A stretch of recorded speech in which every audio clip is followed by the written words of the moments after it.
Good morning. It's Jennifer Hollick with the World War II Research and Writing Center, and it is Thursday, April 4th, 2019. It's been quite a busy week. And yesterday I was actually supposed to do the Facebook Live, but on Tuesday evening my water heater burst, so that had to be taken care of yesterday. And a lot of other things happened yesterday, so today's a much better day for a Facebook Live. And one of the things that we want to talk about today are military research strategies for World War I all the way to Korea, and also, what burned in the fire, what didn't burn in the fire, where can we find other information, and how do we even get started? So let's first talk about what did not burn. Now, many of you know in 1973 there was a fire at the National Personnel Record Center that destroyed about 80% of the Army and the Army Air Force service records.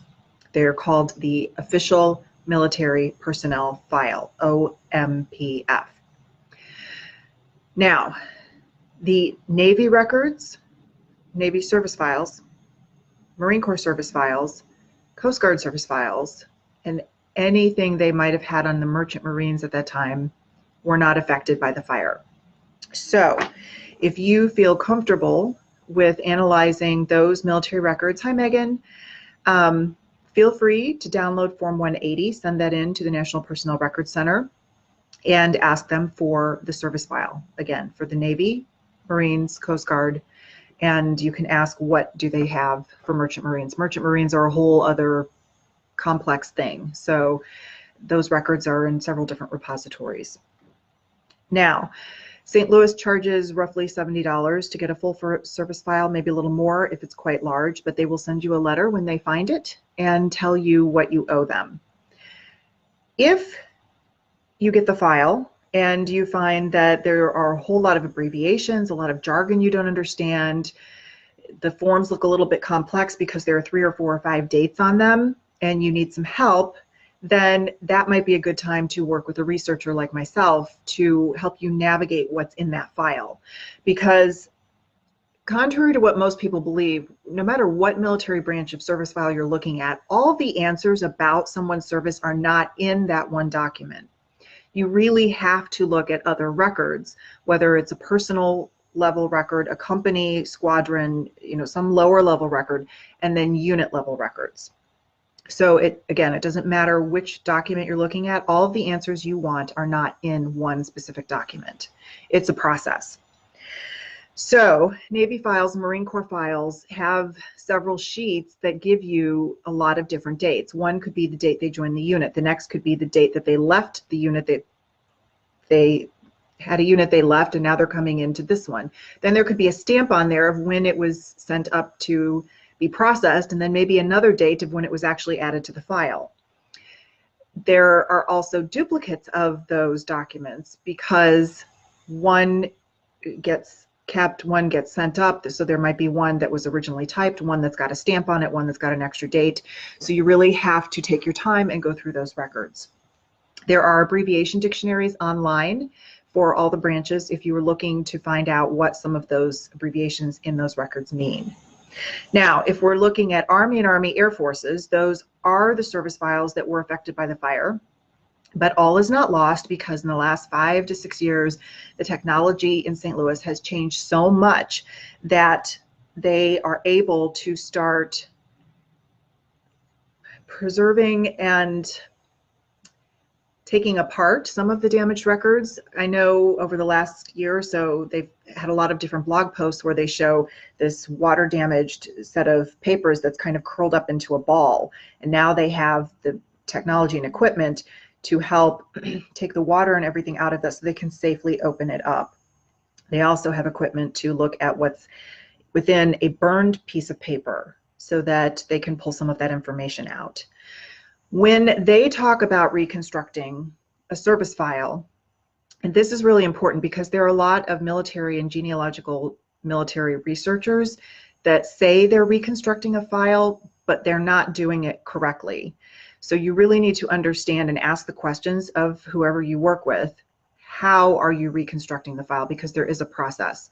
You can't just take the last unit on that discharge paper or on the death file and go straight to unit records and do all that research, because 9 times out of 10, you will not have the whole story.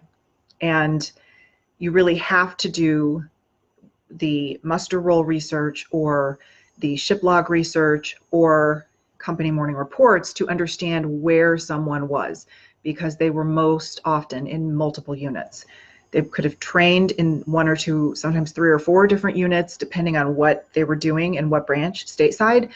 Then they could have been put into a replacement depot to go overseas. And from there, they could have been put into a completely different unit. If they're wounded and taken off the line for a while, then they could be put back into a replacement depot and then maybe put into another new unit.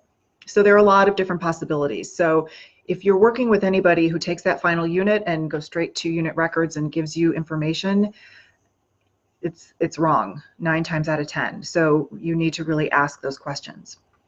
So if the Army and Army Air Force's service files burned, what do you do? Well, you start by gathering all of the pieces of information that you know. So family stories, maybe you have a discharge paper, maybe you can get that from the county. Maybe there is an old wallet or an old box of photographs somewhere stuck in your house that has clues. Every single clue you find can be a contribution and the next step to get you more information. And I know from working with a lot of different people over the last 10 years, sometimes I have to kind of poke and prod a little bit and say, okay, well, do you have any letters? Do you have the envelopes with the letters? Because often they'll have a unit on them. And that's so important. And, we'd have to be a little bit creative because the information could be anywhere.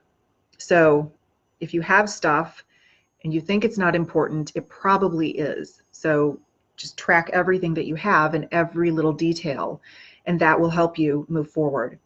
To search company morning reports to help you understand where your Army soldier or your airman was, you need to go down to the company level.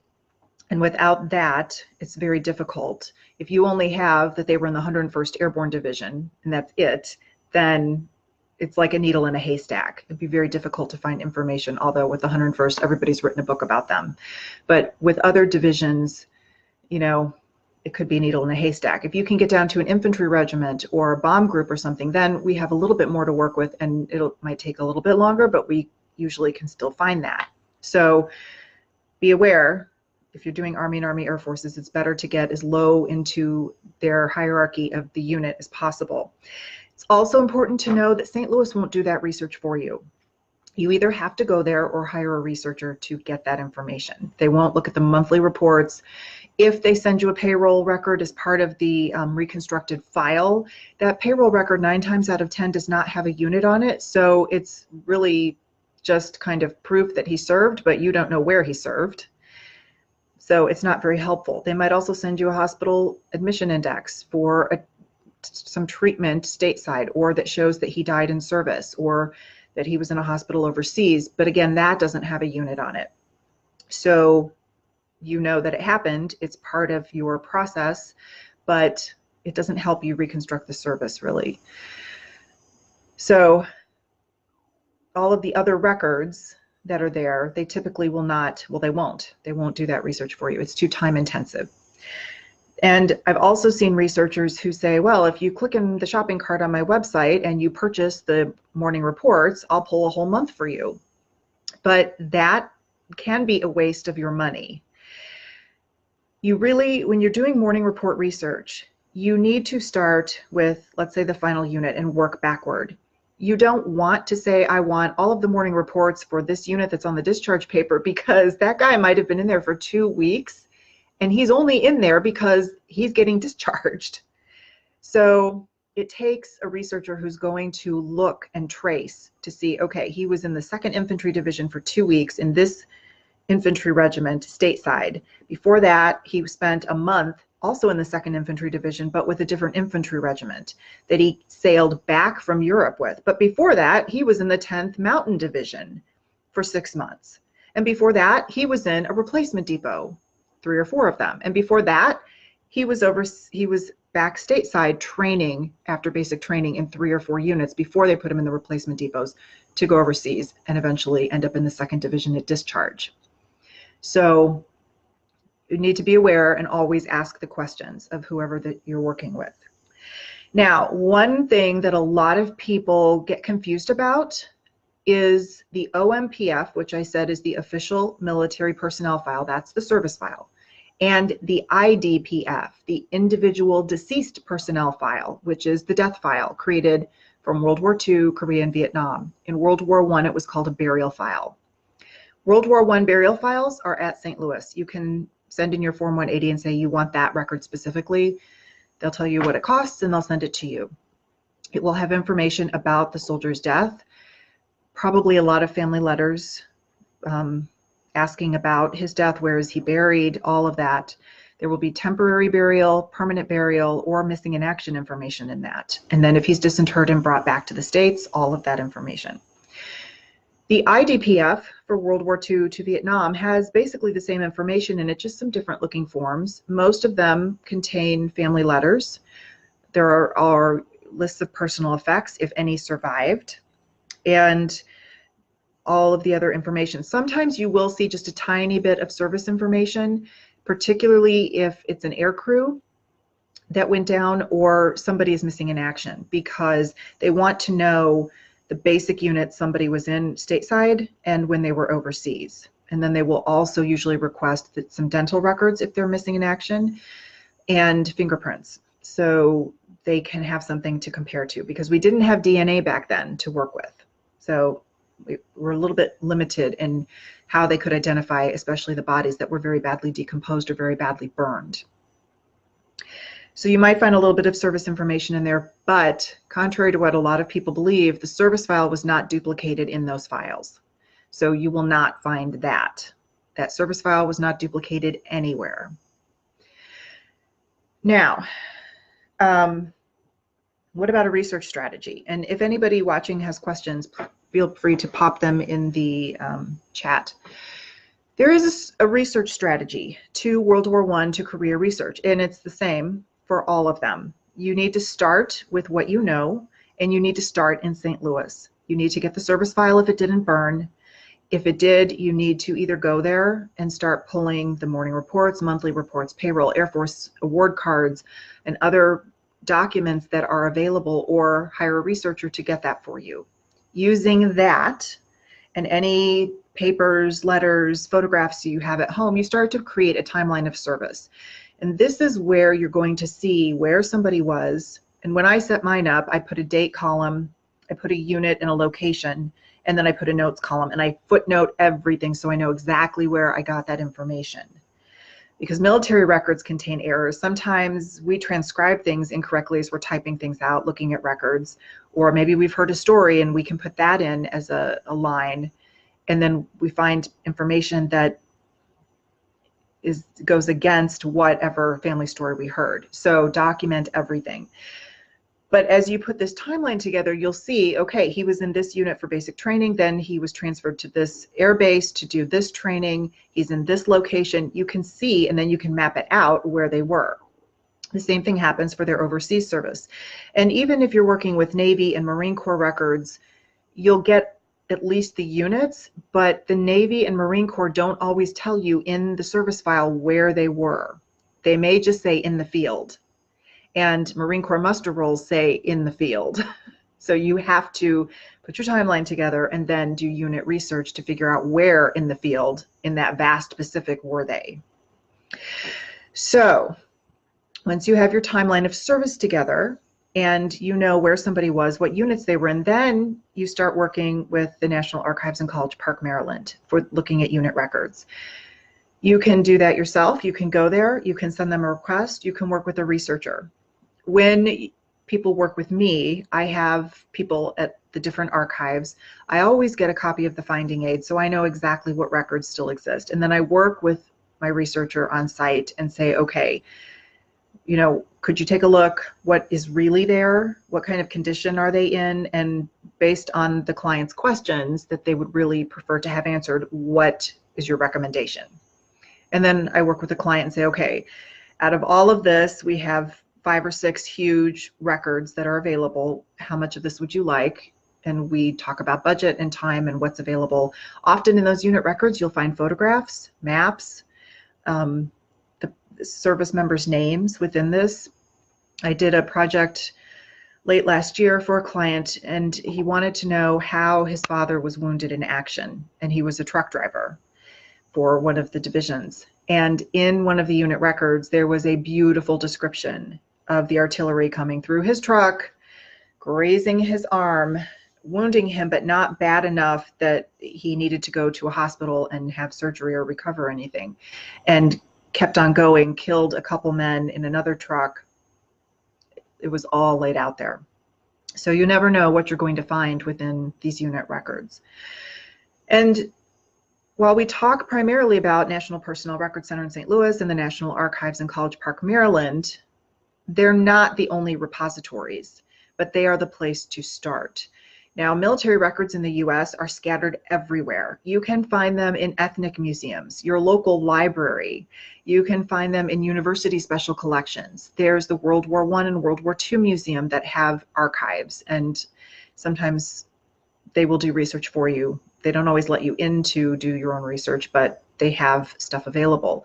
There are a lot of division museums around the country, a lot of places that have ships you can go tour if your family member was a sailor or served on a ship in some capacity, or even if you just want to walk onto a ship because your grandfather sailed across the ocean to the combat theater on a ship and you just want to experience that for a moment, that's available. So you really have to do some digging, and there's no master list that tells you where all of these records are. And libraries, and primarily state libraries, and Library of Congress are all part of these big digitization projects. And every month people are posting a lot in the genealogy groups. So if you're not looking in some of these genealogy groups, you might want to do that. But they're talking about new digitized records. And in there, you might find letters that a family member donated, or a diary, or more photographs, or original documents. And even if it's just for the infantry regiment that your family member was in, not necessarily even the same company, it still might give you a point of view about what that soldier experienced and what their service was. And moving from those kinds of documents where somebody's describing into oral histories can be found all over the country, and probably the most well-known is the Veterans Oral History Project at Library of Congress. Pritzker Military Museum and Library here in Chicago does an oral history program. A lot of different repositories and archives do this. One thing you need to be aware of when you're listening to an oral history, or even if you're listening to a family story, is you should write it all down, but know that it might not all be completely factual based on what actually happened. And there are a lot of reasons for this. I don't judge it. I just listen, I write it down, and then we go and look at the military records. If somebody tells me a story and a red flag goes up and my spidey senses say something is not quite right here, I will tell that to whoever I'm talking to and say, it doesn't feel quite right. We need to look at the records and see what happened. I have worked on cases of stolen valor. I have worked on cases for families where the veteran came home and told them one story, and after he passed away, we did the research and found out, 80% of it wasn't accurate, and things get confused. The war was a very intense experience, even for the family members at home and the mothers and wives that sent their sons and husbands off, because the communication was not quick. It had to come by either telegram, or it came by letter over the ocean when there was room on the ship to bring that extra mail. There was a big time gap of when families were notified about anything, whether it was a wound, being taken prisoner, missing, or killed in action, or maybe even a promotion or an award. It just took a long time. So we have to be aware of all of that. And in my family, my grandmother told me about my cousin Frank Winkler with the 29th, and she said, he came up on shore on D-Day, and he had head wounds, and he died a few weeks later of those head wounds. And I thought, okay, that's interesting. And then when I did the research, that's not at all what happened. He didn't come in on D-Day. He was actually a replacement. He probably came in through Omaha Beach because that's where the 29th was filtering their replacements.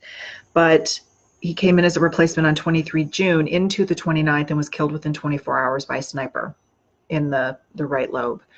So it's possible that my grandmother, who was a young woman at that time, and I think she probably, yeah, she already had at least one of her kids. You know, maybe she misunderstood some of the story, and the family knew he was in the 29th Division. So that, of course, must have meant he was participating on D-Day when, you know, really that's not what happened. But that's the family story that was passed down. So again, you have to take everything with a grain of salt and just check the records and see. And there will be things that aren't mentioned in the records. You know, sometimes men were captured in the first days of Normandy and escaped within a few hours. So they're technically not a prisoner of war. So it wouldn't have been officially recorded. And there might be a mention of it in the unit records and there might not. So there will be some stories that you just can't figure out. You just have to use your best judgment. Or if you're writing the history, you could say, well, it's possible that this happened, but we're not sure. So one final thing I would like to talk about today before we wrap up is my memoir, I Bring Dead Guys Home. And that will be coming out on Tuesday, the 9th. And last night I did a webinar with Dear Myrtle, and that will be posted later today. And I'll put a link in this post later once the webinar is up for the replay. And we took an interesting tour talking about memoir. And the topic last night was, when is it time to write your memoir? And we talked quite a bit about mine, but we focused only on the second part of the book, which is about being a caregiver to my husband. And the book, well, actually it took me 2 years to write, and I wasn't sure where it would go and how it would end, and I did not expect the caregiving stuff to be part of that story at all. The intention for the book and the finished product actually is to inspire people on some level to create their life in the way that they really want, and to not be afraid of all of the choices that come up, even though they look a little bit scary. And maybe you don't know anybody that's made that choice, but it feels light and good for you. And what would it change in your world if you took that chance, made that choice, and followed through? And you know, when I first started researching my military history, I wrote the book about my flying tiger, Bob Brauch, and I wrote that because I wanted him to be remembered. After he married Ginny, she watched him die in a plane crash 3 weeks later training pilots. 3 weeks after they're married, she's a widow, and Bob was never really written about. So I wrote his book. But after I did that, all these other dead service members and my great-grandfather showed up and said, well, now you have to write about the rest of us, because we have stories to tell, we have lessons to impart. And that all started around the time that I moved out and got divorced, which I talk a little bit about in the memoir. And they really helped from the beyond to shape my life, help give me choices, help me create my business in a way I didn't expect. And then they led me to Europe, where I walked in my cousin James's footsteps.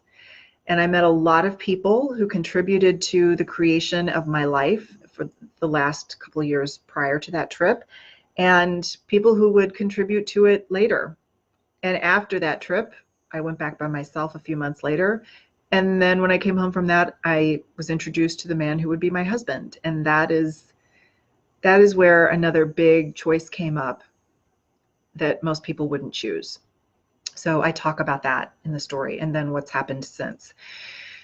And the book can really be taken in many different ways. You know, you can focus more on the military part of it and that story and some of the research that I did and the journey that I took to walk in my cousin's footsteps. Maybe the book calls to you because it's talking about caregiving, and I'm very honest in this book about how I felt, the experiences I had, spiritual, non-spiritual, the good, the bad, and the ugly. So, you know, these are all the things that people don't talk about. And that was also brought up in the memoir discussion last night. You know, a lot of us are caregivers. And even one woman said, I didn't consider myself a caregiver until I got past that part where it was so scary. And then I realized, oh, I was. And we don't talk about these things. We don't talk about the feelings that come up, all of the emotions that rise, all of the things that we feel guilty about or sad or angry. We don't talk about it. So I'm talking about it. And I think the book as a whole will offer people a lot of different things based on where they are in their life and what they're looking for and what the universe knows they're looking for. So if you're interested in checking that out, it will be out on Tuesday, and there is a link in the notes for this Facebook Live where you can go sign up for my newsletter, and you'll get chapter 1 of the book. And then Tuesday you'll get an email saying, hey, the book is out, and you can go order it if you choose. And we'll see what happens with that. I know there will be a sequel at some point in the future, because there has to be. And I've met several people already in the last couple weeks that really pointed to that. And what that sequel will be, I don't know. It depends on what happens over the next year, couple of years. But I'm sure it will be an adventure because it has been so far. So if we don't have any questions, then I'll just give you a couple more resources, and they are linked in the notes. You can go to my website and take a look at the different services I offer. You can look at the different articles. I have a lot of research articles and videos that help guide you through some of these record sets, help you understand what they are, why you need them, how to get them. All of the books I've written, more than 20, about genealogy, military research, and soldier stories are available on the website also. And then there's the World War II education site. That is where I have a lot of webinars that you can watch and different classes you can take. And then Finding the Answers Journey is the other side of my business, where we're looking at more of the deeper layers of our family stories, the military history, and ourselves. I also have caregiving resources there. And in about a half an hour in my World War II education group, I'm going to offer them an exclusive masterclass. And that will be part of the Finding the Answers Journey side of the business.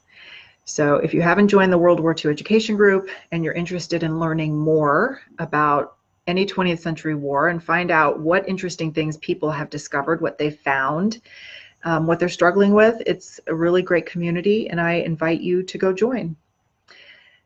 Megan asked, how can you purchase the book? The memoir will be available Tuesday on Amazon. And there, if you want to go ahead and sign up for the newsletter through this link, you'll get a download to chapter 1 and then a reminder on Tuesday. And then it's also, I'll also link it on my websites, and I'll blast it on my social media Tuesday. So thank you all for joining me. And if you have any questions, feel free to post them here later, or join us in the World War II education group. Check out any of the other resources. And if you're in the Chicago area, next Saturday, the 13th, I'm speaking at the Glenview Library on researching World War II online. So maybe you can come join us there. Have a great day. Thanks for joining us. Bye.